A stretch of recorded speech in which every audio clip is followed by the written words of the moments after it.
The next big free agent for the Knicks would be Isaiah Hartenstein. Knicks big man obviously stepped in and stepped up big time when Mitchell Robinson got hurt this past season, played a pivotal role to get the Knicks to where they were. And he's going to command big money in the offseason. Not many teams with significant cap space, but I think if you're thinking about Hartenstein's free agency, you look at Oklahoma City, you look at Orlando, you look at Detroit, and Orlando in particular had significant interest in Hartenstein. Last time he was a free agent, he chose New York over the Magic. I don't know if the money was equal, wasn't equal, but one thing about Hartenstein, he was willing to re-sign with the Clippers on a lower number to go back there his last free agency because he felt comfortable in that situation.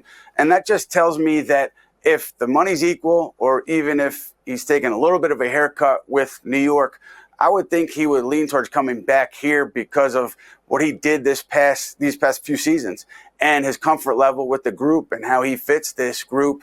Now, look, the Knicks can only offer $72 million over 4 years because they have Hartenstein's early bird rights. A team like OKC, a team like Orlando could come over the top and really put together a big balloon offer, maybe 2 years, $50 million, something like that, would really make Hartenstein think. Now, I know that after their playoff run, the Knicks felt like they were in a good place on both OG Anunoby and Isaiah Hartenstein, while also acknowledging those two are going to get interest from other teams, and they're going to have to deal with that. And so I think, as you'd expect right now, the Knicks, I think, are planning for all their options, including possibility of losing Hartenstein, while also feeling like they have a good shot at retaining him. And I think they're keeping an eye on the free agency market with the centers and seeing what plan B, C, D would be if Hartenstein were to leave. Kaz, for you, you're pitching Hartenstein on staying with the Knicks, even though he has a big offer from another team. What would you say to him, and how important is he coming back here for this team's success? My biggest pitch to Isaiah Hartenstein will on top of, doing, Jimmy Kimmel spots and the certain celebrity that comes with being a New York Knick, culture-wise, he was, such an important and integral part to the DNA of what this Knicks team eventually became towards the second half of the season. He is a guy who rebounds, who passes better than the average big man, who could defend anybody out there. Did a valiant effort against Joel Embiid, even though he was still on Mars during this playoff season.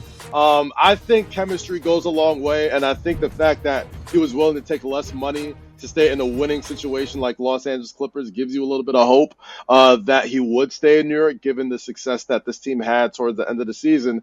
However, the Oklahoma City Thunder scare the crap out of me because they're young. They have the cap space to do it. They need a guy to sort of protect Chet Holmgren, and he kind of fits that mold of their version of what Steven Adams was to a previous generation of Oklahoma City Thunder. So if there's any team out there that worries me the most about losing to iHeart, it would be the Thunder. And that is a team that has a championship window that is just as open as the Knicks, but they're a little bit younger. So money, championship, it wouldn't shock me, but I don't want it to happen.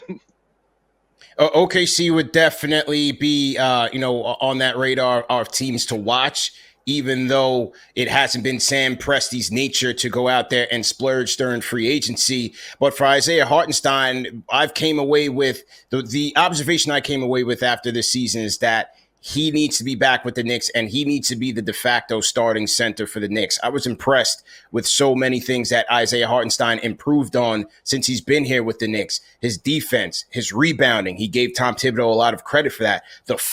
His floater game was on point throughout the season and the postseason. The two-man action that he ran with Jalen Brunson, we saw a lot of potential there that I would like to see the Knicks tap into. When you have a five-man that can make high IQ plays, both as a shooter and as a playmaker, I think it adds a little bit of versatility to that Knicks offense and allows some more fluidity in their offense where you can get it out to your three-point shooters and not just have to rely on Jalen Brunson and Julius Randle to create for the rest of the team. So he's moved from just a reserve player to now a vital piece, especially when you have to factor in injury time for Mitchell Robinson. It may be ideal for the Knicks to move forward with iHeart as a starter and maybe Mitch as a reserve to limit his load as well.